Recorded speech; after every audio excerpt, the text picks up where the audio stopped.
this time I want to talk to you. I ministered on Sunday there in Nashville. And, you know, usually when I preach, sometimes there's a whole lot of information that you don't get to put in while you're preaching. And sometimes you don't do a text true justice if you don't get a chance to kind of walk through it. So we're going to try to unpack this text a little bit today. And I think it's very fitting. They had a subject, back in stride again. That was the subject matter, back in stride again. And he came from, or they asked me to come from, 1 Samuel chapter 30, of course. And, you know, a lot of times we reach down there around that 18th and 19th verse where it says, David recovered all. You know, we work there. And let me say this.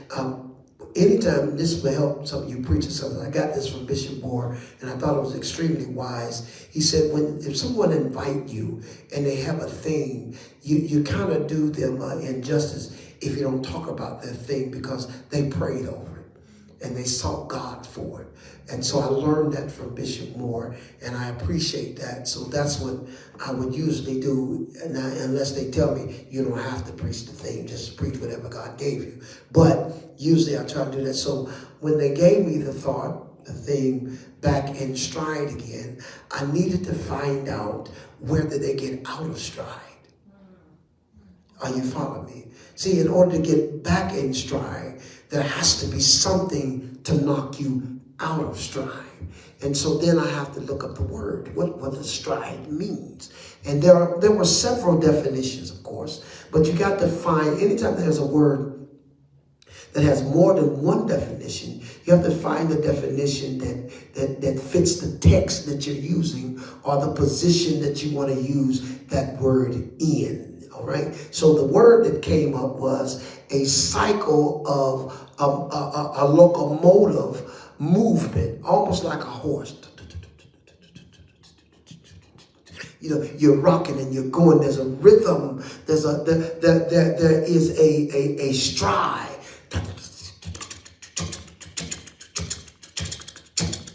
You see, that's the stride. So they're saying the stride like a locomotive.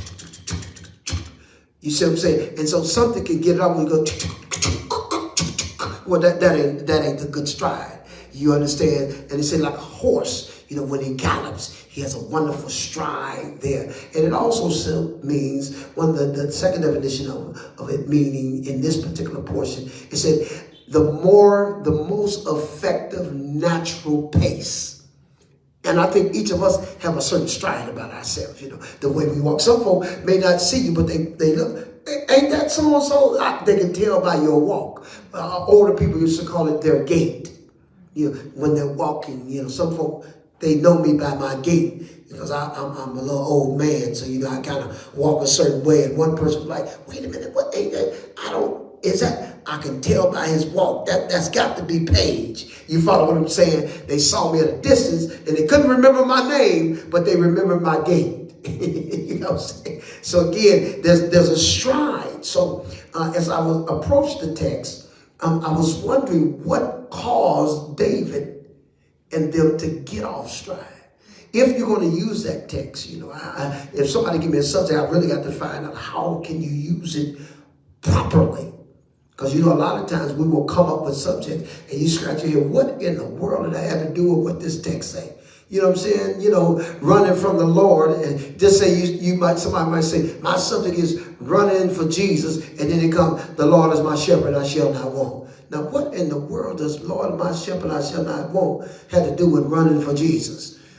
You follow what I'm saying? So again, sometimes people come up with subjects and then get a text, and you wondering how in the world can the subject match the text. I'm trying to help you preachers, all right? Do not get a subject that don't match the text, because the text should dictate your subject, not your subject dictating your text. Okay? So keep that in mind. Anytime you want to preach something, already have it in your text, it makes it a lot easier to come up with a subject when the text flows with what your thought is. So I had to go in and say, well, where did David and them lose their stride? And I found it was in verses 3 through 6. And I want to see if you agree with me. Now, most of y'all know I'll usually read something out of the King James Version, and then I'll teach it and preach it out of the New Living Translation, because most of us have a King James Bible. And so it reads like this in chapter 30 of 1 Samuel. In case somebody didn't know where I was. Chapter 30 of verse 7. Hey, cuz. God bless you, Sister Cookie. God bless you. Chapter 30, verse 3. It says, and David and his men came to the city, and behold, it was burnt with fire. And their sons, and their wives, and their sons, and their daughters were taken captive. Now watch this. This is where it gets powerful, y'all.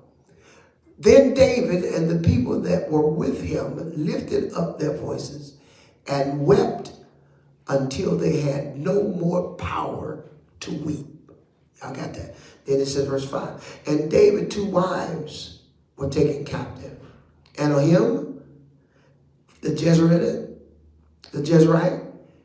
and Abigail, the wife of Nabal, the Carmelite. Now watch this.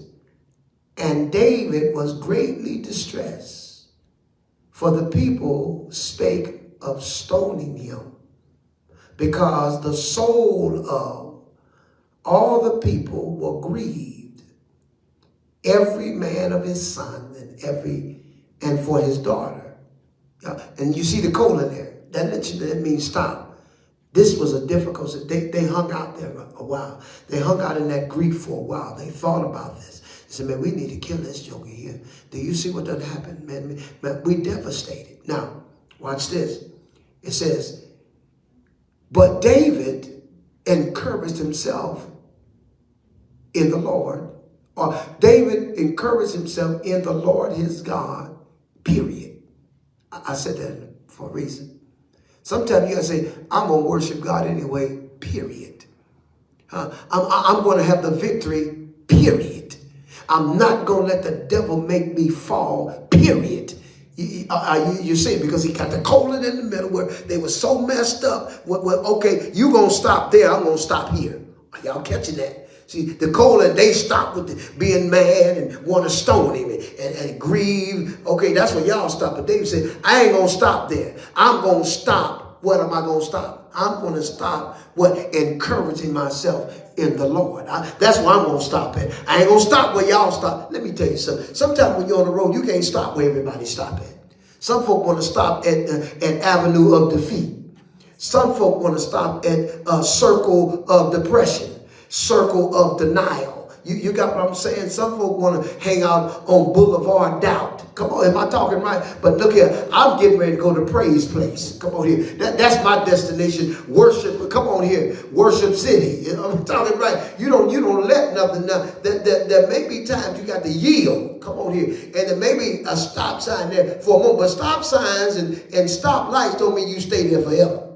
Am I talking right? Don't mean, matter of fact, there's a timing on the stoplight. Talk back to me, somebody. Is that right? There's a timing that the stoplight is there. There's a pause, when you're at a stop sign. You got to come to a complete stop, but I ain't going to spend no time there. Because usually if you spend too much time at a stop sign, somebody going to blow the horn if they behind you. If you spend too much time at the red light and it turned green, somebody going to blow the horn. Is that right? So it's not that we don't have a stopping in our life. That ain't what I'm saying. But we don't stay there. We don't spend a whole lot of time there because this stopping point is not my destination. They had made that particular space their destination because once they saw that, they said, we're going to stone David. Instead of saying, hey, let's seek God. Hey, we done hit a bump. Let's talk to the Lord. They didn't do that. So now we see something happen here. This is an abnormal situation. Why would you say that? See, you got to go all the way back about several chapters. All right. See, at this point, David, when you go back several chapters, David was running from Saul. Watch this, y'all. Now, Jerusalem, if you will, because that really wasn't the headquarters when Saul was in charge, all right? Jerusalem became the headquarters when David got in charge, all right? So, but where they were, say Judah or Israel themselves, there was no safe place for David. His safety was in Philistine. Now, wait a minute.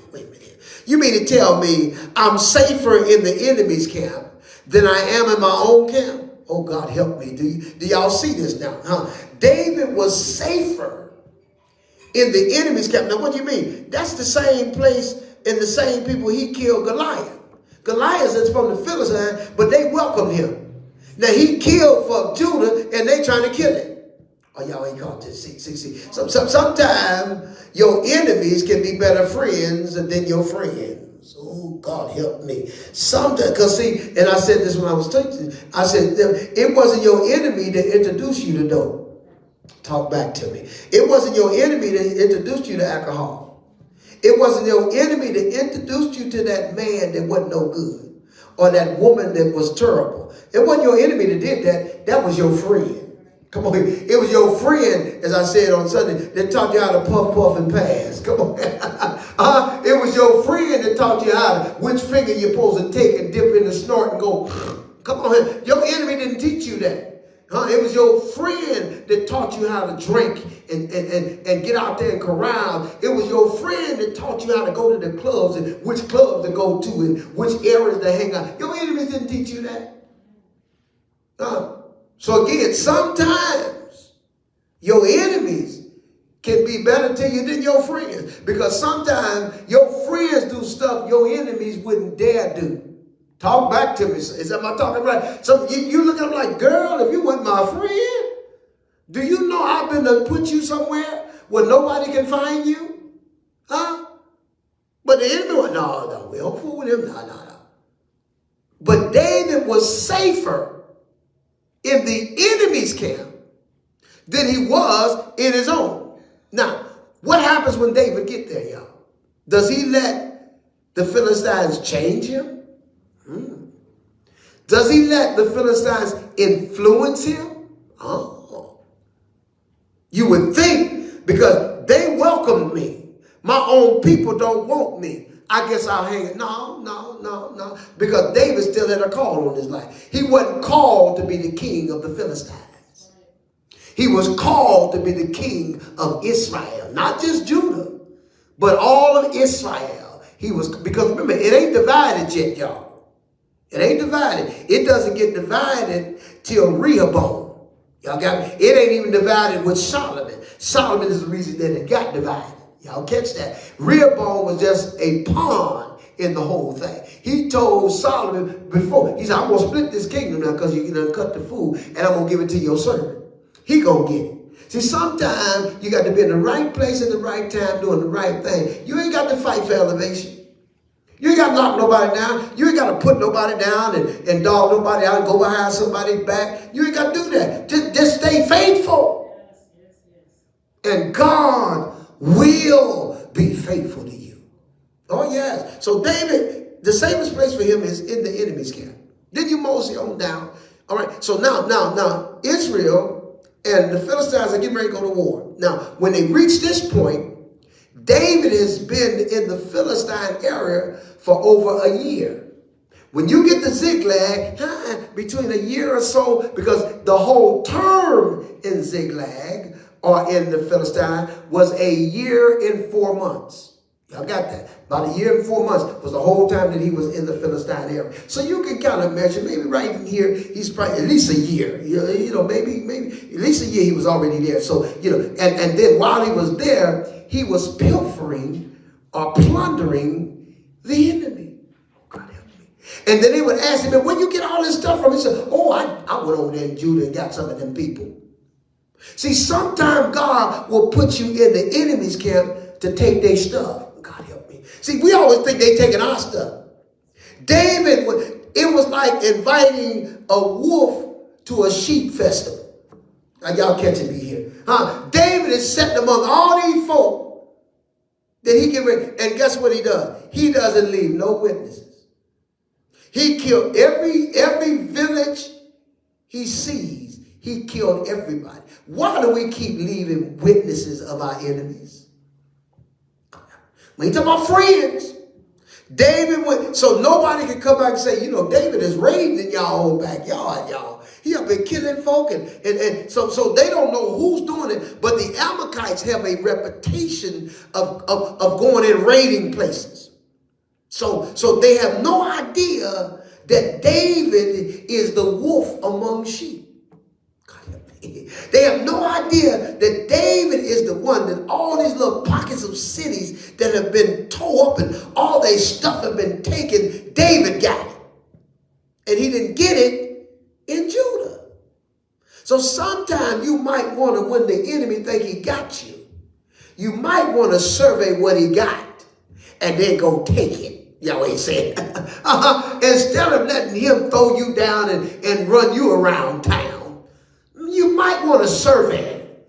Oh, okay, since you got me up in here, let me see. Oh, that's my, you know, I get tickled by some of the old movies. Anybody remember the movie The Jerk with Steve Martin? And when he was getting ready to leave, he said, I'm going to take this with me. And I'm going to take this with me. I'm getting out, but I'm going to take this. He just was grabbing stuff on his way out. Now, they thought he was leaving out with nothing. Next thing you know, he got a whole bunch of stuff he walking out with. See, if the enemy have you in there, why don't you take his stuff? Why not? I'm going to the enemy's camp and take back what he took from me. I'm going there to take all his stuff. Come on here. Since you got me over here and you welcome me in here. See, because now when they got ready to go to battle with the Philistines, Philistine was broken down into, I think it was 5 kings, 5 different little pockets of kings, and they all got together and they fought together. They did different things together, and 4 of them, because Achish was a king and he allowed him to come. 4 of them said, "Wait a minute, hold on, no, he can't go, because see, if he go and we fight against his people, he might join his people and turn against us." Isn't that sad that they can't say that about us? That we fight our own regardless. Now, we know they put David out. We know David got a bounty on his head. And in their mind, they're saying, man, he ought to go because I know them folk can't stand him. Because he done got all this stuff from them. Now, he ain't took nothing from them, but he made them think he got all that stuff he got from Judah. He ain't got none of them, do he? Got all of them right there. So they said, oh, yeah, man, they can't stand him. I know he would love to go fight for him because they ain't going to welcome him. He in there. But the other folks, no, we don't trust this here. And this is what they said. Isn't this the David that they've been saying killed his 10,000? Oh, no. And King Achish said, since he's been here, he ain't gave me no problem. Man, this fella he said, matter of fact, I made him my personal. He said, these people hate him so much in Judah, I can keep him as a slave for me from here on out. In other words, he said, he'll work for me. Or, because he see all this stuff he got, he thinking David got it from Israel. So I'm going to keep him here. David said, sure, I'll stay here. Sure will. Because I ain't leaving no witnesses. Oh, ain't nobody going to be able to testify against me and say, you know, David was up. No. You better not know you was peeping around the corner. This is one time being nosy can get you killed. This is one time asking information can get you put out.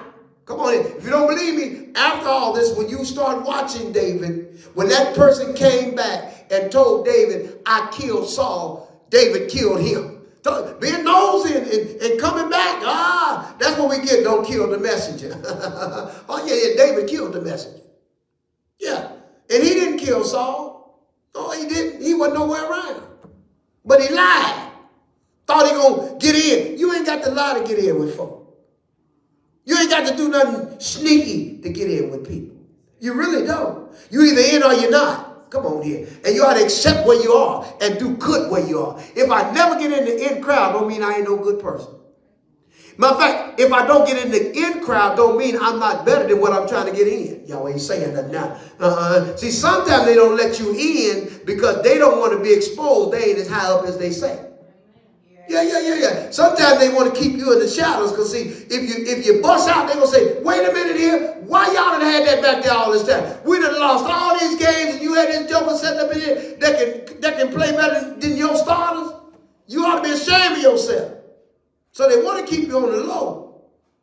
See, because a lot of times it's favoritism, nepotism, all these isms. Come on here, huh? A lot of times it's all that. But don't you get discouraged because your gift will make room for you. Yeah. Oh, yeah.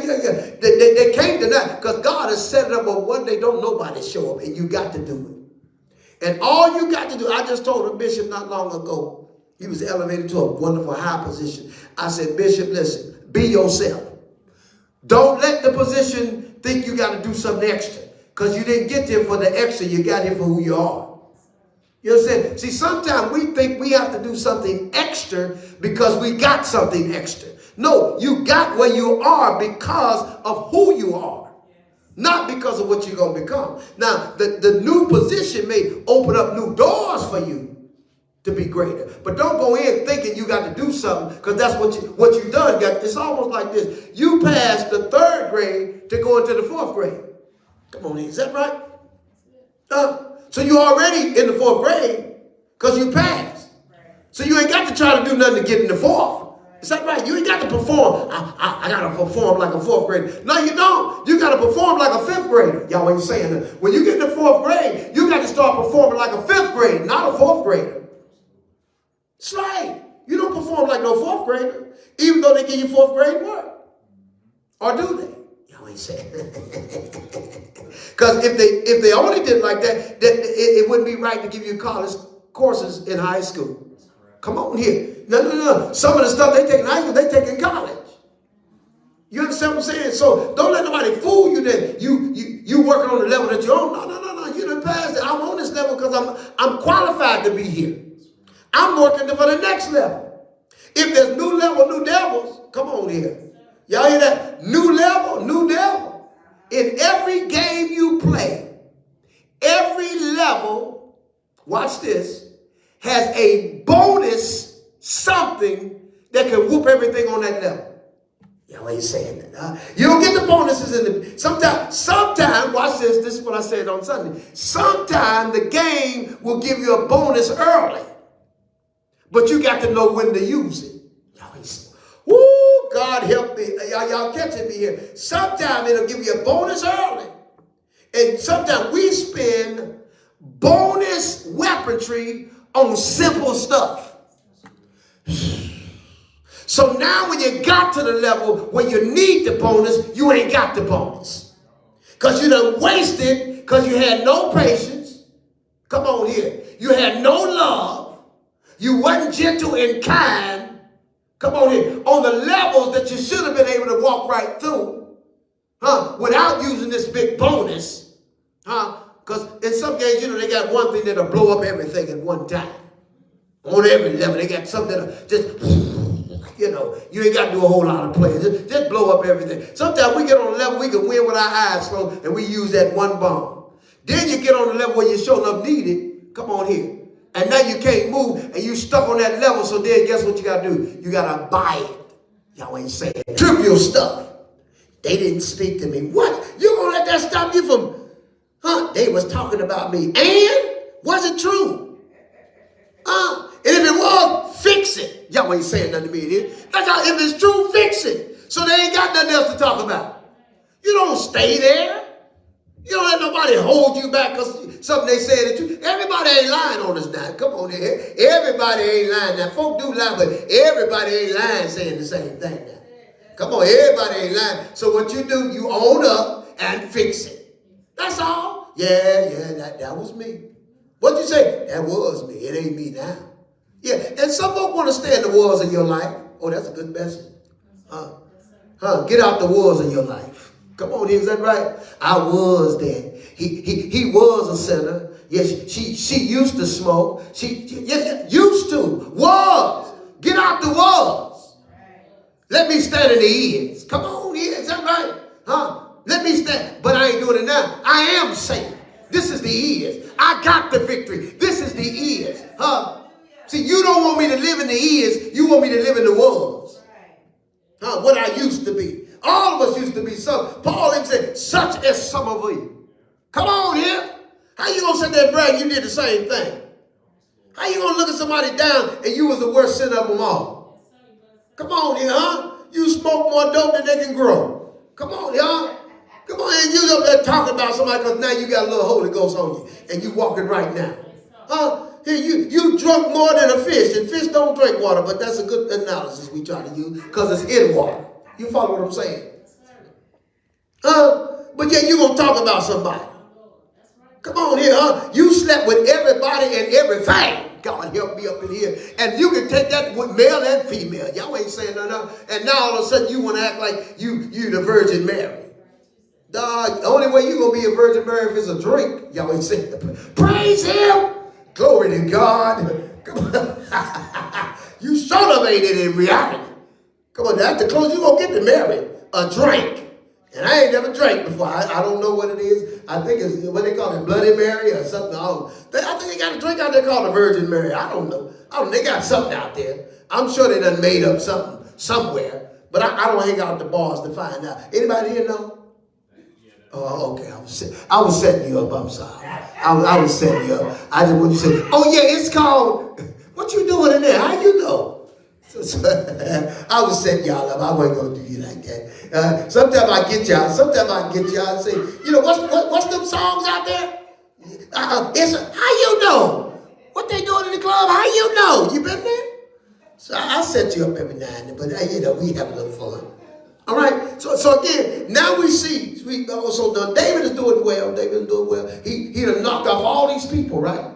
He got all these cattle and all of his stuff. You know, that's back in Ziklag now, right? He got all this stuff from all those places he pilfered. So the king of Gath released him. Said, man, you got to go back home. They don't want you to go into battle. So that was a 3-day journey from wherever he was back to Ziklag. Just imagine these guys. Boy, we got these jokers so enough food. They high-fiving one another. Man, look here. We sitting up in here. We in Disney World, y'all. We sitting on a gold mine up in here in Philly. And they think we with them and we killing everything that move. That every city we go in, every little town we go in, we take all their stuff. We kill everybody. We got all the spoils and they don't bother us in our little part. Don't nobody bother us. We just having fun. And here they come walking over the hill. Now you see the stride. They're in good shape. They got great relationship. I mean, ain't nobody bother them. Their reputation is tough. You know, ain't that David and his boys? You know, nobody. They over here. We ain't heard nothing. We see all the stuff they got there in their mind, thinking that they've attacked Israel. So Israel don't like them. Israel don't care nothing about them. For those of you that may have just joined us, we had 1 Samuel chapter number 30. But I'm walking you through because my thought today is back in stride again, all right? But you got to get out of stride in order to get back in stride. So I'm showing you the stride that David had. After he got in the Philistine area, he was no longer worried. He wasn't looking over his shoulder because Saul done canceled the contract on him. Y'all got me? So he's good. Now he got a rhythm. What's his rhythm? He going in them little towns and pilfer them and oh boy, he doing good. And ain't nobody bothered. And this king gives him Ziklag. He said, look, I'm going to give you some property in the enemy's land, but in your land, you ain't got a place to lay your head. Oh, God help me. Isn't that amazing? He gets property in the enemy's camp, but he had to hide out from wilderness to wilderness in Israel. Huh? The wilderness of Man and the Judah wilderness. All these places. He got to hang out there to be safe. And yet over in the enemy's camp, they give him his own little area. He had his own little Goshen. Y'all ain't saying nothing to me. Huh? You know, that's what Pharaoh gave Israel. You can have Goshen over there. He gave David his own little Goshen. He said, you can have Ziklag. And he filled it up, guess what? With all their stuff. Y'all ain't saying that to me. He filled it up, not his stuff. Remember, he running. He ain't got nothing. David didn't have anything. All he had when he started running was the sword of Goliath. That's all he had. He had nothing. He said, man, when you go? The priest said, what's going on? He said, because I had to leave it in a hasty pace. The king told me to go do something. I didn't have time to get nothing. He didn't even have nothing to eat. He said, my boys, ain't nothing. You got something there to eat? So he didn't have no food. He ain't had no cow. He ain't had nothing with him. He gets in the enemy camp, and this joker get rich. But he didn't get rich off of his own people. He got rich off of his enemies. The wealth of the wicked, come on here, is stored up for the righteous. But guess what? He did not get that wealth being in Judah. He got that wealth being in the enemy's camp. Living in the enemy. See, that's what I'm trying to tell you. What I'm trying to say to you, if the enemy got you there, get his stuff. Get rich in his house. God help me. Enjoy life in his house. Make him miserable. Keep him confused. Don't you be confused. Well, come on. Praise confuse the devil. Man, there's a whole lot of stuff confusing. I don't think praise confuse him anyway. That's a cliche. Praise confuse the devil. I don't think it does. He was over the praise team. Y'all ain't saying that. He know what. Matter of fact, it's confused you because he know what praise really is you. Not in praise. Praise, you go to him. God comes to you and worship. Oh, God, I seek such that worship me. If you want God to come to you, worship him in your trouble. Worship him in your pit. Worship him when you're down. Worship him in your hospital. Worship him in your worst moment. Because there may be times I can't get to him, but he always can get to me. Thank you, Jesus. I may not always have a praise. Come on here. I don't always feel like clapping. Don't always feel like running. Don't always feel like singing. And let me help you too. Praise is not just an outward expression. It's an inward experience that expresses itself outwardly. Keep that in mind. That's why everybody praise him differently. Because it's an inward experience to say, oh, God, you're so good. Thank you, God. Lord, I love you, God. You didn't have to do it, God. And as it did, like the old song said, it's a bubbling. It's a bubbling. It's a bubbling in my soul. You keep talking about how good God is and what God does. Come on here. A praise will come out in your arms. It'll jump out in your feet. It'll start shaking your head. It'll make you move and rock side to side. Because it's an inward experience that expresses. Praise is not silent. It has an expression. Sometimes it's in tears. Come on here. Sometimes it's with moaning and groaning. Yeah, praise has an expression. It's not quiet. I'm just quietly praising God. No, you ain't either. You just quietly being quiet. You ain't quietly. There's no way you can praise God and be quiet. Because it's an experience. When you think, see, and I say this all the time. This is how powerful the mind is. You can think about something that happened to you 20 years ago that was traumatic, and you will cry right now. All the emotions of 20 years ago hit you like it happened a few minutes ago. You can think about something funny 5 years ago and bust out laughing, and people look at you, what you laughing at, girl? I thought about when I fell on that ice, girl. I slid up under the car. Woo, Jesus. You bust out laughing. Now, see, y'all don't find that funny, but I do. But you can think about something. Now, if you can think about something traumatic, and all the emotions of that traumatic becomes reality. Y'all got me? Those emotions becomes reality now. You can think about something funny. And all those emotions become reality right now. Why don't we think about when we got the Holy Ghost? Make those emotions come now. Why don't we think about when God gave us the victory, when God brought us out? That's all we have when we're in trouble is what God has done, because right now I don't feel like He's doing nothing. Come on. All you got is what God has done when you're going through. See, your has become your is. Your is should never become your has. Come on here. Your has has become your is. He has done. Thank you right now. Huh? He is doing. Hey, that's all by itself. Huh? That has to happen to us. And the mind gets us there. It helps us get through these difficult. And when you want God to, he said, he seeketh such that worship him in spirit and in truth. So it ain't just worship. You got to do it a certain way. There is a criteria. You're worshiping in spirit and truth. And you can't tell me what that's like. The only thing can tell me whether I'm in the spirit is the spirit. Come on here. And what's that? The word of God.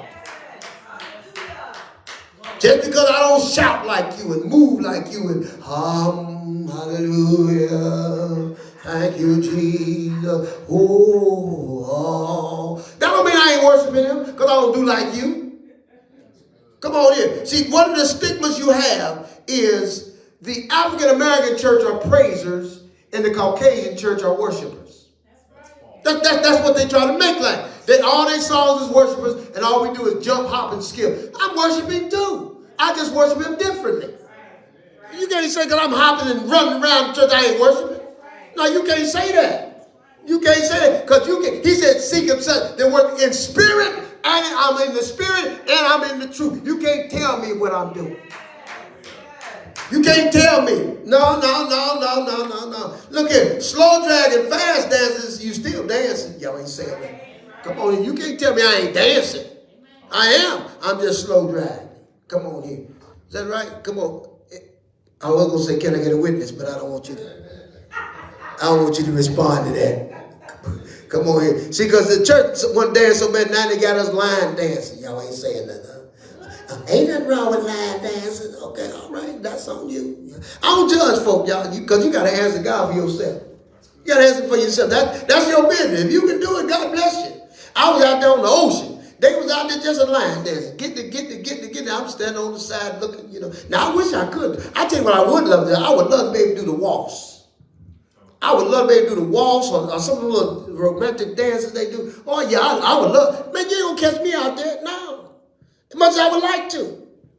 Because guess what? I don't want my good to be evil spoken of. And remember, I just use that totally out of context. Okay? Remember, I ain't using it in context. I'm using it in principle. Y'all got me? I'm using it in principle, not in the biblical context, because don't mean that in context. Y'all got me? See, because that's how we messed up a lot of people. We'll leave a mother on the street with her baby because you by yourself in the car, a man, and won't give a ride. I don't want my evil to be spoken of. That ain't what that contextually, that is not what that meant. Principle-wise, you can say that based on certain situations. But you try to use Bible for that. No, that wasn't used for that. No, that don't mean that. That don't mean you leave a girl out on the street at night. Huh? You married and she ain't, and you don't give a ride and y'all go to the same church. That ain't what that means. I know y'all don't like this part. But that's not what that means. Now, if you can't handle yourself, you don't need to give her no ride. If she can't handle herself, she don't need to get in your car. You understand? But that don't mean, because they easily could have spoke evil of Jesus. You ain't got no business letting this woman wash your hair. Wash your feet with her hair, and she used to be a prostitute. That's right. Come on here. Could he easily spoke? He said, she's doing this for my memory. He said, girl, what you do? You wasted. You can't waste nothing on Jesus. She took a year's salary. You understand? And broke it open and poured it on Jesus. And they had a nerve to say, man, you wasting that. We could have sold that. Let me say something to y'all. You can't waste nothing on Jesus. Yes. It's one thing if you would have poured it on me. It's one thing if she would have put it on Peter, John. Come on here. All right, you wait, girl. You trying to start something. You know Peter, man. You ought to cut that foolishness. But on Jesus, you can't waste nothing on him. Come on here. Yeah, you might waste it on me. But you can't waste nothing on Jesus. Oh, no. He said, leave her alone. Y'all don't understand what she's doing. Every time communion comes, before it get here, y'all gonna remember her. Oh yeah, y'all gonna remember when she's making preparation for my death. Y'all gonna remember her. This woman here that had several demons and a prostitute that was the scum of the earth, if you will. Y'all gonna remember her. Y'all ain't gonna remember that though. In other words, he said, in your memory, Rebecca, what she was, look what she is. Yeah. While you bringing up all the stuff I was, why don't you talk about what I am? When you get to the conclusion, don't stop there. Because, folk want to leave people in limbo, make like you still doing that. Make like you still like it. No. Steve, what's his name? The guy that used to say the rest of the, Paul Harvey used to say, this is the rest of the story. This story ain't over yet. As long as you are alive, there's a continuation on your story. Are y'all catching this? And I don't care where you are in life. As long as you are alive, there is a continuation on your story. Don't you give up on me yet? Not yet. I got some more praises to give. I got a few more worshipers to give. I got a few more folk I want to tell about Jesus. I got a few more people that I need to bump on and say, hey, look here, God can keep it. God can keep you. God, you can make it. Oh, no, I ain't through yet. So again, I'm trying to help you understand. They got out of, so they in strive all the way till they see that smoke. Y'all got me? They got all this stuff they got. Remember, at home is where all their family, all their cattle, sheep, all the stuff that they done pilfered from all these other towns. See, they didn't bring a lot of stuff anymore because they were raiders. They ain't trying to give you nothing. They trying to take. You understand? You don't go to the enemy camp bringing nothing. You go to the enemy camp and take something. Y'all ain't saying nothing to me. See, God set the enemy up. He let them come with all that gold and jewelry. How you gonna fight with all that foolishness on? How you gonna fight with all that gold on? Man, it took them one time and one about 3 days to get all the gold and stuff off them people. What you got out? Because they idol worshipers. See, vain people wear a bunch of stuff. They come with all this stuff on. Don't you know stars don't wear real diamonds in public? The real diamonds and stuff is in a safe. That's show. If somebody got on a real diamond, believe me, that's security. Y'all ain't saying that. Most of that stuff they wear out in public is fake. Just look good. The real stuff is in the safe. Here, we got all the real stuff out there in public. Going to war. You know, it's hard for me. Some of y'all, when I was a young man, I was kind of, we all go through those little stages where, we want to prove everybody wrong sometimes, And we grew up, you couldn't wear a bunch of makeup, gold, jewelry. None of that. Well, I was a young fella, I read the Bible just a little bit, and I heard the streets was paved with gold. Now, how you gonna put me in hell if it wasn't heaven? So, by you being just slightly rebellious, I didn't have one ring. I had a ring for every finger. You always say that. Now, I didn't wear them all at one time, but I had a pinky ring, another nugget, because the streets is paved with gold. How you gonna put me in a lake for wearing gold? The gates are pearls, so why you gonna put me in a lake for wearing diamonds? Y'all ain't found. I was a young man, 20s, a little rebellious, but you know what? It was hard to praise God with all that gold on. It hurt my hands when I was trying to clap. Yeah, now, guess what? I got out of stride. So I was used to, how we were back then. We be clapping, sweating, we stomping. Man. We sweated more clapping and stomping than we did shouting. But the rings got in the way. So now I can't clap like I used to. So now my praise is hindered because I'm used to going in. Now I'm just slightly touching the surface. So I had to take some of them rings off because they was messed up with stride. I had on them nugget bracelets. And I had on some snakeskin boots and put a nugget bracelet on my ankle. I went all the way out rebellious. Now, they wanted to throw me straight next to the devil. Your seat is right here by Lucifer himself. You sit, your praise, you sit right here in church. You can't go nowhere. You can't sit when you sit here with me. If you move, oh, they got the spirit. No, my mama just pinched me. That ain't no spirit. She pinched me. You know what I'm saying? You sit right here. That's what they say. You sit right here by Lucifer himself with all that gold on you full of the devil. That's what they told us. Oh, yeah, they told us that coming up. Oh, yeah, you that ain't been raised that rim, y'all got something going on here. Because y'all can wear Jared up in the church today. You can be so loaded down, you can't even come in there. Now, they won't say nothing to you. You understand what I'm saying? My point is, you don't wear all that stuff to war. You don't wear all that stuff yourself the battle. Because if you lose, you done lost your stuff. So David gets all this stuff because these folk wearing all these idols. Come on, they were idol worshipers. All this jewelry and all this stuff, they wear it to battle. David took all that stuff. So he got a wonderful stride. He got a really good thing going, y'all.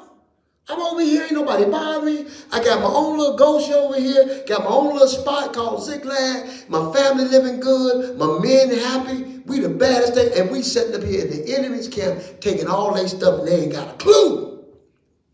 They on their way back, man. We ain't want to fight our own people anyway. They high-fiving them, metaphorically. You know, they excited. But all of a sudden, they see smoke. Now, wait a minute here. Hold on now. Well, something happening here.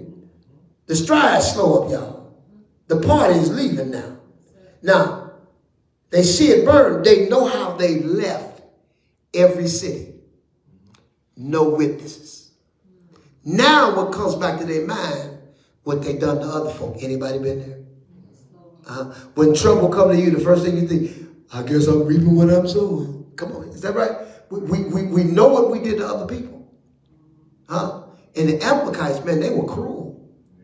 They were cruel. They would take your body, hang it up on stuff, put stuff. They let you know they was there. They were cruel.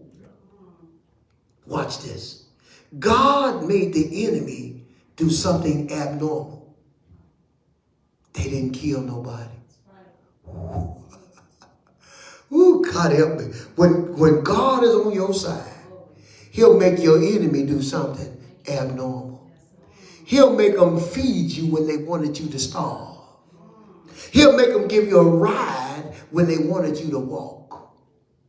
He'll make them give you financial support when they wish you would, come on here, fall apart. He makes this cruel group of people called the Amalekites, who is known for raiding places and leaving no witnesses. And taking people with them and doing different various things. And they don't kill nobody in David's camp. How is it? But they ain't thinking that way. Because they know how they do people. Come on, y'all. See, sometimes what makes us so hard when stuff hit us, because we know how we did people. And we know, I guess I got to swallow this one because I sure enough was cruel to that person. I sure enough was mean to that person. I did cuss them out. I did lie on them. I did backbite them. I sure enough was backstabbing this joker. You feel me? So they're thinking in their mind, man, we done lost our kids. We done lost everything. Now you're getting close to verse number 3. Well, let's look at verse number 1. Let's read it. And I'm reading the New Living Translation. Now, I told you, they're getting back 3 days later. When David and his men arrived home at the town Ziklag, they found that the Amalekites had made a raid into Negev and Ziklag. They had crushed Ziklag and burned it. Y'all got that? Crushed it. Crushed it and burned it. They said, man, I can just imagine these men running through the rubble trying to find some evidence of their child. Because, you know, they go in and kill folk. You read Job, how they came in and killed the servants. Come on. And one said, I was the only one got away and come back to tell you, buddy. They all gone. So they killed everybody. They kept the sheep, but they killed the people. Do you see your value? I tell young ladies this sometimes. Be more valuable than your stuff. Yes, sir. What are you saying, preacher? You'll say, you can sleep with me, but I ain't going to give you $50. You mean $50 is worth more than you?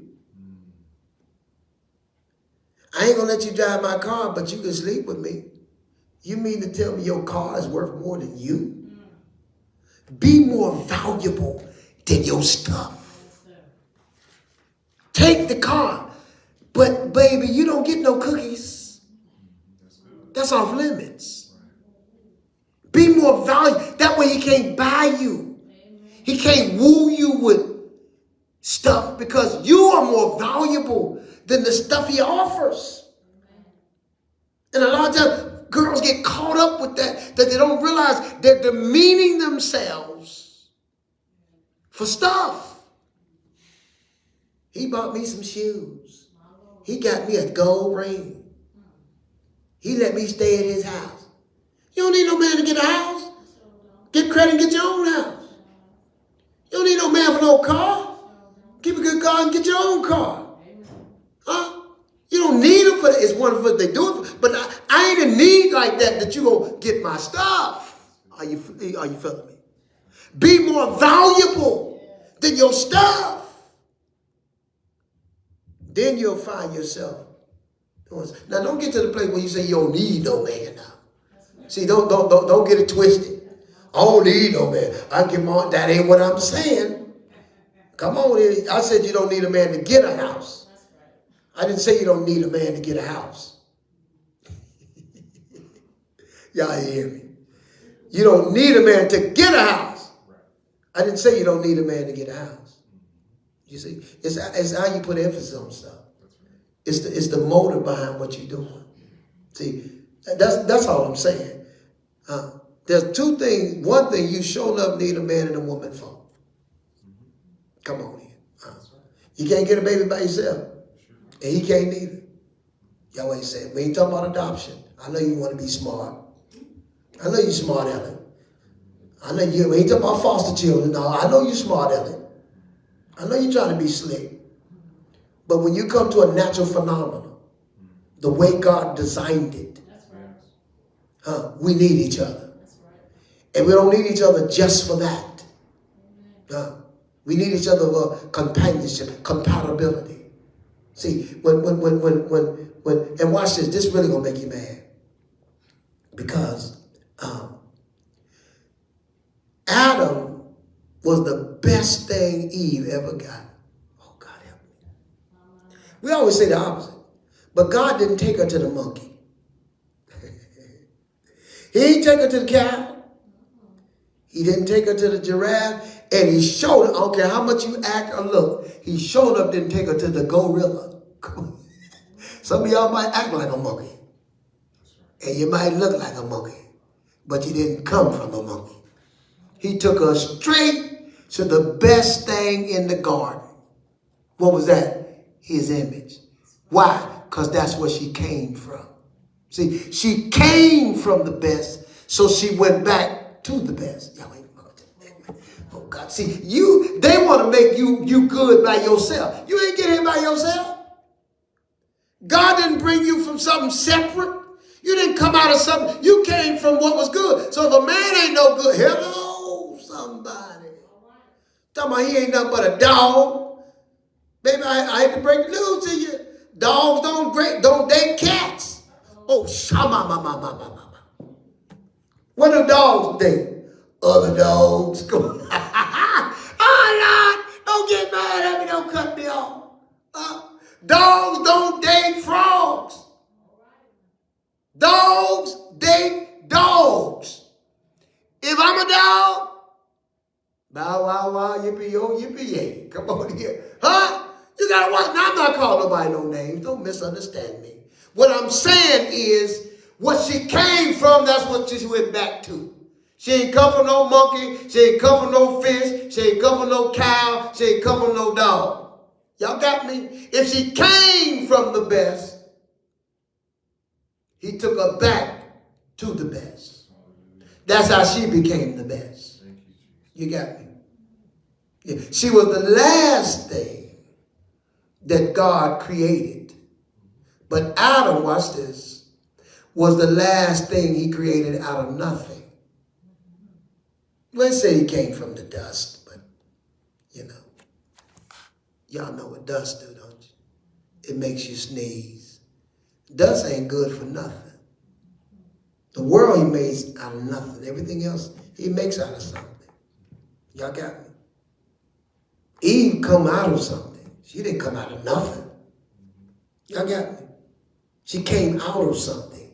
And when she came out of God, that's why I said the two shall become one. He called them, chapter 5, he called them Adam. Adam called her Eve. He didn't call her Eve. Where art thou, Adam? Where both of y'all at? Come on here. Where both of y'all at? Not just her, not just him. Where you at? Because if he wasn't looking for her, she shouldn't have got punished. Y'all ain't saying that. Come on here. God don't punish just to be punishing. He don't whoop just to be whooping. He don't rebuke just because he can. You know, I've always had a problem with people that will hold you back just because they can. Not because you deserve it. Not because you did something wrong. Just because they want to prove you need me. You won't be nothing without me. And I try to tell young ladies, if you met that young man at 30, please don't let him convince you you can't live without him. Who you been living with before you met him? You sure enough wasn't in outer space and in a coma. Come on. Huh? Don't let no person make you think you can't live without him. The only one you can't live without is Jesus. What you mean? In him we live. In him we move. And in him we have our being. Nothing was made that he didn't create. Y'all understand that? Everything comes from Jesus. That's the only one we can't live without. And he's the only one we try to live without. Isn't that amazing? Huh? He's the only one we can't live without. But he's the one we think we can live without.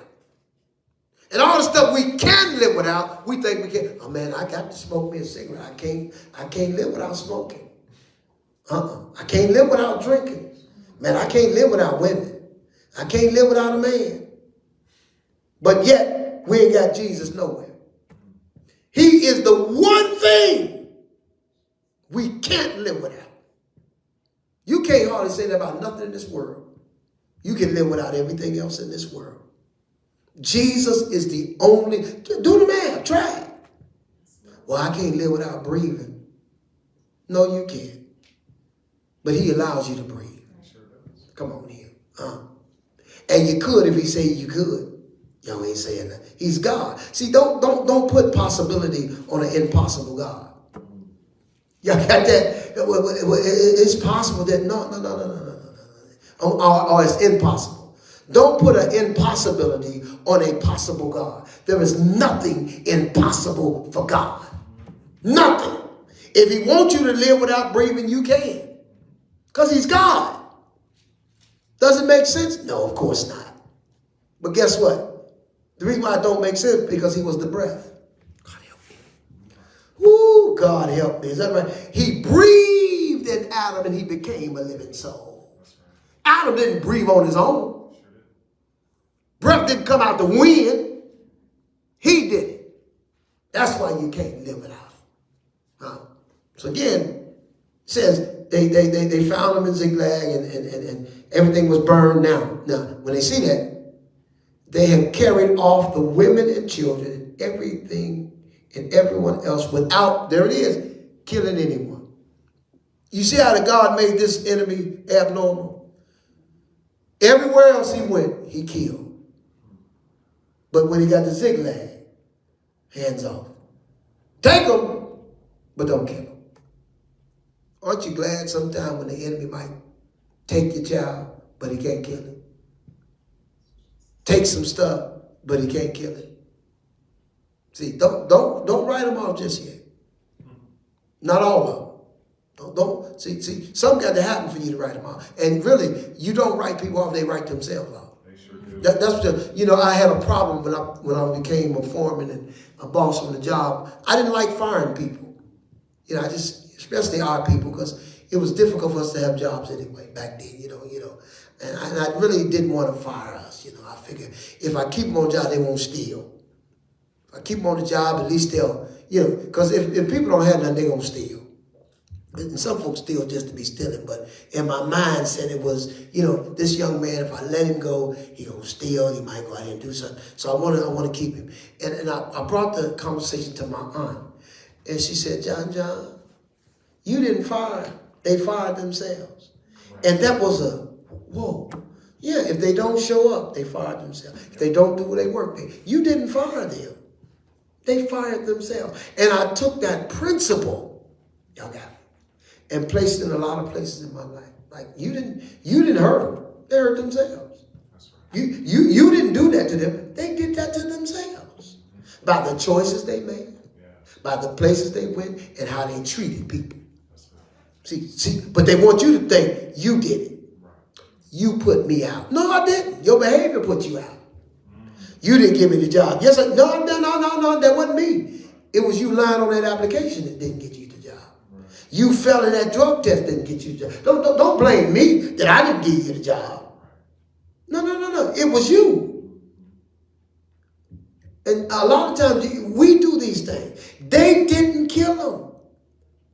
That was abnormal for this group of people. They were known for whooping folk. And when David and them saw that in their mind, man, I know what we do to places. We don't need no witnesses. We don't need no witnesses. And they couldn't even think in their mind who did it. They couldn't think, who did this? Because they messed up. Because probably in their mind they thought they were the baddest. They probably thought they were the only one around there doing it. You know, sometimes people think they're the only one doing it. Don't think nobody else could. They got so comfortable. David and them got so comfortable, if you allow me to say this, they didn't think nobody would raid them. Oh, no. They ain't coming to think that. They know who we, the one that killed his 10. Yeah. I tell them all the time, the difference between victory and deliverance. Here's a simple way to understand that. And I say it all the time. Victory is when one has to, let me do deliverance first. Okay. Because this is what a lot of people tell you, you deliver. You deliver. You deliver. Give you a real nice way of knowing what deliverance is. When Israel were going through the Red Sea, Moses says, look at them. These Egyptians you see today, you don't see them no more. God, hit them with the flood. For 40 years, y'all, in that wilderness, not one time do you hear them say, you think they coming? That one time, they ain't pursue them no more in the 40 years. You don't hear that nowhere, no. In Deuteronomy, where they said, you think them Egyptians is coming? Do you think they coming? They were delivered. Right? Now, the Philistines, on the other hand, Israel never got delivered from them, but they always got the victory. So victory means keep your guard up. Don't. Deliverance means you can let it down. If me and Brother Murphy had issues all the time, and he lived on the east side, I live on the west side. When I go to the east side, me and him fight. He come to the west side, me and him fight. But if I pick up the paper and read, Brother Murphy dead, I can go to the east side, I ain't got no fight. I've been delivered. You follow what I'm saying? But as long as me and him fighting one another, we're not going to say who won or who lost. Because you definitely know I ain't going to make him win it. So you understand. But we're not going to go there. He has to keep his guard up and I got to keep mine. Because I know they coming. What our problem is we have let people told us we were delivered. And all we got was the victory. So we let our guard down. And now we can't figure out why we keep falling over the same rock. Slipping on the same banana peel because you never got delivered. Let me tell you something. There are some things you will never get delivered over. But you can get the victory over everything. Y'all got that? Some things you're going to always struggle with. You're going to fight with it. But guess, you can't get the victory. God made us victorious. He brought deliverance. Are you catching? He made us victorious. Oh, yeah. You gonna get, he said, because I overcome the world. You can't overcome it. Oh, you can get the victory over it, but there are some things you may not be delivered over till you get to heaven. There's something we got to fight all the way through, y'all. And you got to know that. No. I still got a problem with that. I ain't going to let my guard. I ain't going, y'all. That's all right. I ain't going. No. I don't want to go over there because I still got a problem with that. Now, you might not have. You need to be saved. I am saved. I'm saved enough to know I can fall. Come on. I'm saved enough to know I can slip up. You ain't going to fool me into this one. No. I'm not going. Oh, man, you need to tarry some more. I might do, but I still ain't going. Oh, you need to be stronger. Yeah, I do, but I ain't going. Because I am not delivered over this. And today, I might not win this battle. I think I'm not going to go today. Then there may be some time you can go and you won. Yeah, oh, I'm good. But that don't mean you can do that every time. Don't mean it. Because you ain't delivered. And sometimes, because we're human, we get a weak day. David never ran from a fight. But this day, the times the king should be at war, David was at home.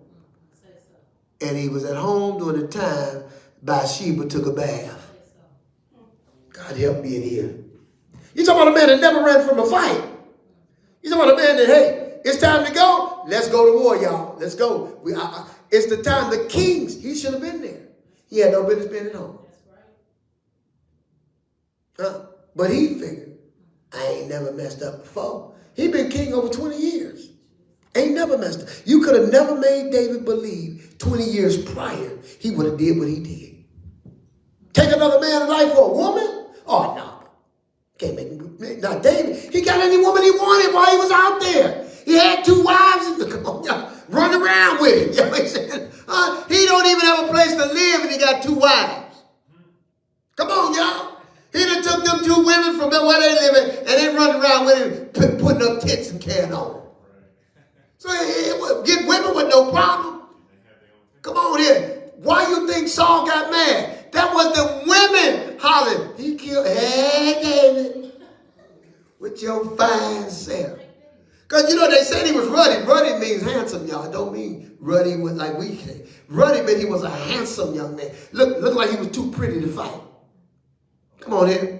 Too handsome, too good looking. No. You can't. You too good looking. So you know, girls, they say, hey, David. He was single, y'all. David was not married when they did this. Saul killed his 1,000, but hey, David. Come on here. Saul say, hold on here now, Bo. Wait up here. Now Saul got wives. What you jealous of this single man for? But he killed 10. Now keep in mind, when David moves from the dagger of Saul, if Saul killed his 1,000, he don't miss that often, y'all.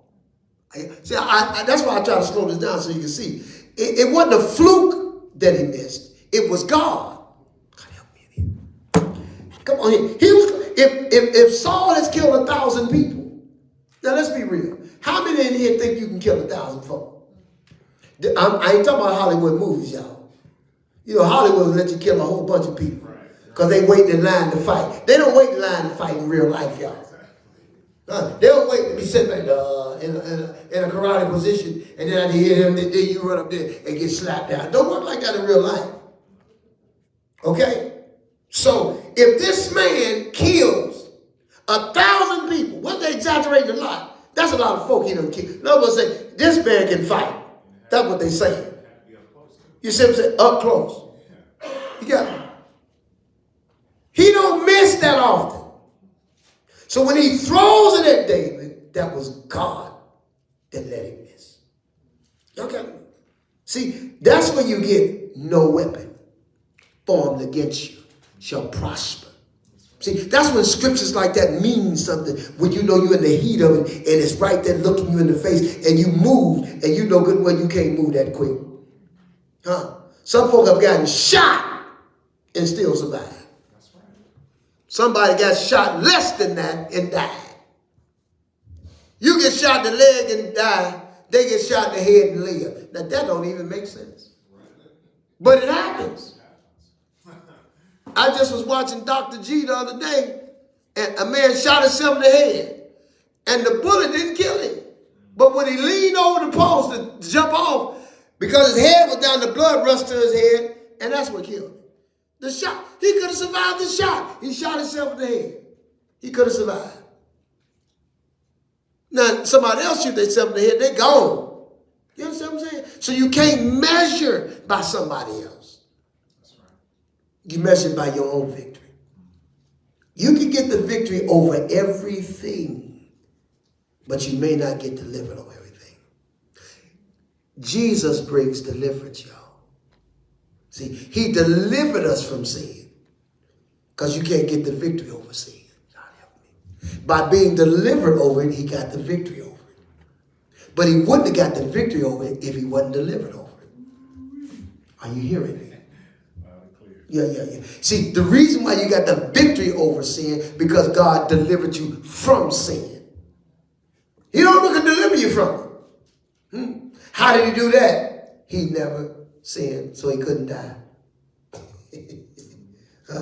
Death had to let him go. He watch this. He unlawfully seized him. When you unlawfully seized, they got to let you go. See, on earth, let me be metaphoric here. On earth, they had a trial for Jesus. He was guilty. In the spirit, they had a trial for him. He was innocent. Oh, God, let me explain it. The wages of sin is death. But when the trial came up, death couldn't keep him because he didn't sin. Oh, God, help me. Y'all got me? Death said, hold on, wait a minute. The evidence said, hold on. He was tempted at all points. Yeah, the prosecutor said, he was tempted at all points. Yes, he was. But the defendant said, but yet without sin. Wait a minute here. We cannot keep him if he didn't sin. Sin gives us the right to keep him in death. And the grave has the right to keep him under it. But since sin can't keep him, the grave got to let him go. God help me. He delivered us from it. Then he went down, took that blood, because the Bible says nothing went without being sprinkled with blood. He went down all the way back in the past, from Adam all the way to himself, and then from himself all the way to the last person on the earth that's going to be born, and sprinkled his blood. God help me. Without the shedding of blood, there is no remission of sin. How did he do it? You can't explain it. You don't know the mysteries of God. He went down there and sprinkled it on Abraham. Now, he didn't sprinkle on those folk that made the choices. See, they had choices then. You had to be saved within your dispensation. That's correct. Yeah, you had to be saved. You had to do right within your dispensation. And as long as you did right within your dispensation. Now, it didn't save you and let you out on bond. Anybody know about that? Don't raise your hand. Don't raise your hand. But out on bond means you still got a court date. Even though it look like you free. You out there, you still go to McDonald's. Come on here. You still go to the mall. You'll go shopping unless they got one of them things on your legs. But outside, if you just out on bond, you can't leave town though. Come on here. You limited. That right? Out on bond, you can't get to heaven though. Y'all ain't catch me. You can't leave town. You can't leave the earth on bond. Then you go back to court. Then they had a trial. Huh? Now we're going to see where you're going to put you at. See, so the law just let us out on bond. Bullocks and calves let you out on bond. It was the blood of Jesus that set you free. Y'all got that? That's why I say, he who the Son set free is free indeed. The law can't be held over you. The devil can't. He's the accuser of the brethren, and the law accuses us. Come on. See, you got two accusers out there. I'll tell y'all about that. The law accuses you, and the devil accuses. See, we only talk about one. The law accuses you. Huh? He said, if you never stole, come on here. If I wouldn't have put a law in here, you never would have known you committed covetousness. So the law is the accuser, and the devil is the accuser. But when you got Jesus, you free indeed. You're free from the law, and you're free from the devil. Oh my God, I just gave y'all something. I hope you run with it. They haven't taught us that. They haven't told us that. You understand? You're free indeed because he is the fulfillment of the law. And he defeated sin. God help me. That's how you're free indeed. Nothing can go to God and say, but he, the blood, come on. but he didn't, he didn't keep the Sabbath. The blood. He didn't keep the new moons. The blood. He ate a bacon sandwich. He said they eat some pork chops and ribs. The blood. We're not talking about your health purposes. Some people do that because of their health, but we ain't talking about that. We're talking about you trying to send somebody to the lake and say they're out of order with God. That's what we're talking about. We ain't talking about, if you don't want to eat pork, that's your business. And God bless you. More for me. Praise Him. Thank God for you. Good. Don't eat it. I hope the price of bacon go down because you don't eat it. Praise Him. I hope the sausage go down. Don't eat it, please. Don't. Stay healthy. Yeah. I eat all the ribs I can get in my mouth. Eat a bacon sandwich in a minute. Cheeseburger with bacon on it. Yo, come on here. And back in the day, I was terrible. I cut down a whole lot. Man, I eat a whole pack. Like I eat about 10, 15 strips. Bacon, one setting. What you talking about? Back in the day when I was a young man, get about 15 strips of bacon, 2 eggs, some toast. That's good breakfast right there, dog. Huh? Sodium who? That's his name. Sodium who? Is that a new ride? A new game? Sodium. Man, look at here. Look, if I could get the oink on a piece of bread, a pig ain't got a chance. I eat that. Oink. Put that on some bread for some hot sauce. What you doing? That's me. I ain't saying nothing about you. That's me. If you don't want to eat it, that's fine. I ain't gonna talk about you. Now I know you're gonna talk about me, but it don't make a difference. Now I won't eat it in front of you if it offends you. I'm good. All I'm gonna say is, when you say you leaving, don't you got somewhere to go? I mean, why? Oh, don't worry about it. I got a date with something. I got a date with a pig. Me and the pig going out. Where? Out back in that yard and barbecuing. That's what we go. Praise Him. And you don't let nobody. If you don't eat, don't worry about it. See, we major over minors. That's all He's saying. But the blood covers. Because even if they're offering up the idols, the blood. Because the revelation is, if there's only one God and there's not a God, they ain't offering it up to no God. God help me up in here. See, but He calls them that got a problem with it. He calls them weak. It's the ones that can eat it is strong. But they think they're strong because they don't eat it. He said, don't worry about it. Don't worry about it. Let them think that. But they really weak. How can you get mad that they offered up to gods and there is no other God? They offered it up to just my imagination. It's only one God. So why you go ahead and eat it? Because they're offering it up to a myth. Pray over it is what He said. Pray over it. Ask God to bless it. Take the impurities out of it. I get tickled. You get around folk deep. Bishop, pray for the table. Pray for the table. I say, Lord, don't let the screws fall off the table. Lord, don't let my food fall off the floor on the table. I ain't eating the table. I'm praying for the food. Pray for no table. Bless the table. Bless the table, Lord. Don't let the tablecloth slip and make my drink fall in my lap, Lord. I ain't praying for no table. My dick did that one time. He out there talking about, Bishop, Pastor, bless the table. I said, Lord, thank you for the screws and the table. Lord, don't let them fall on the floor. I ain't gonna tell you who it was, Deacon Lane. Oops, I'm sorry. Praise him. Yeah, I ain't trying to eat the table. We do that at a habit. I'm silly, y'all, but we do that. But I was trying to help them. I ain't praying for the table. I'm praying for my food. Lord, don't let me die eating this stuff. I don't know what they did back there in the kitchen. I don't know what I'm eating. Lord, don't let me die off of this. Huh?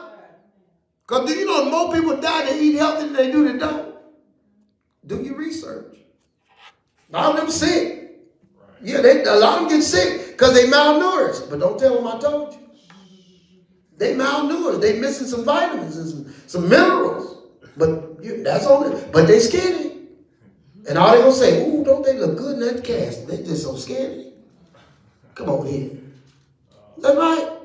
That don't help you. No, I ain't talking about health purposes. I ain't talking about for your own motivation. You do what you want to. Don't get mad. But if I sat here 400 pounds and I'm happy, leave me alone. You got what I'm saying? Leave me alone. Just roll me to the table and let me have church. Come on. That's right. Don't bother me. That's all I'm saying. Don't bother. Leave folk alone. That's all I'm saying. Don't try to put people in heaven and in hell over food, over new moons, over traditions and customs. Don't put nobody like the blood covered that. That's all I'm saying. You can do stuff for custom. Paul did. He went and got his head shaved. He said, I became all things to all men that I might win some. That's all he said. He said, I did this so I can win my brother. This ain't got nothing to do with salvation. He already knew salvation came through the blood. He knew that. You understand what I'm saying? But to win them, sometimes you got to go fishing with them to win them. Sometimes you got to go shopping with them. Sometimes you got to go out to dinner with them. Sometimes you got to play golf with them and bowling and pool and ping pong or what play that. Sometimes you got to do that to win them. But you ain't got to go to the club with them. You got to drop it like it's hot with them. You got to drink with them and smoke with them. No. He said, as long as it's within the law. That's what he said. As long as it doesn't go against the law. And he wasn't always talking about the law of the land. Or the law. He's talking about the law of God, which is different than just the law. Because he said there's a law of faith. Right. Well, if it's a law of faith and there's a law, it's still all God's law. Come on here. Right. So you got to loop everything that God believes in, not just one thing. You understand what I'm saying? See, a lot of times we want to separate it. You know, like I told y'all before. Hey, oh my God, I'm over my time, y'all. I got 1 minute. Praise him. I got happy up in here. I'm looking at it. 12:30. God bless y'all. We'll see y'all tomorrow night. I'll finish this tomorrow because I like to be on time and I want you to come back. We'll see y'all on tomorrow night. I'm going to finish this out. But remember, my thought is back in stride again. But you got to find out what got you out of stride. So that was my proving point of what got Paul, David, and them out of stride was what happened at Ziklag. And then we're going to move on further. I'm just at verse, 2? I'm just at verse 2 in 1 Samuel chapter number 30. God bless you and we'll see you. God bless you, Sister Cookie. Sister Evangelist, what's her name? Man, I forgot her name. You know, that's terrible. Evangelist Thomasina, God bless you. God bless y'all. See y'all tomorrow night.